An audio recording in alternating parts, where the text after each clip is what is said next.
pardonné. David a supporté.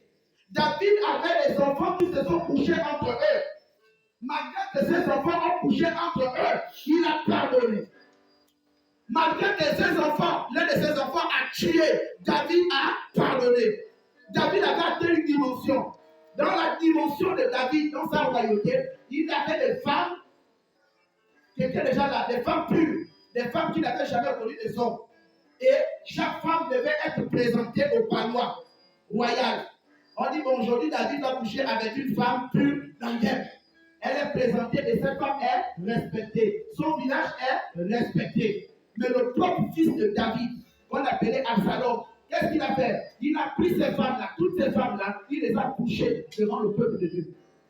Devant le peuple de Dieu, le Père. Le Père a dit, il faut pardonner. Qui peut supporter ça? Jacob a maudit son fils. Jacob a maudit son fils. Judas.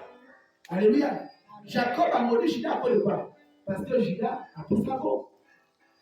Mais là, quelqu'un qui est sorti de tes entrailles, ton propre enfant couche avec 7 de tes femmes.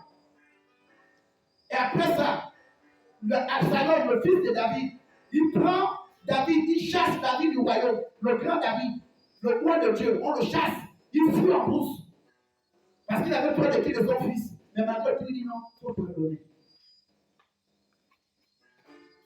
Le fils de David, il est rattrapé par quoi? Par la nature, à la forêt de quoi? D'Éphraïm. C'est les cheveux. Ces cheveux s'accrochent contre les arbres. Et les gens disent non, toi c'est trop. David a pris un bon cœur. Ils ont pris la harpe, ils l'ont tué, ils l'ont enterré. Quand David a su ça, que l'enfant était mort, il était inconsolable.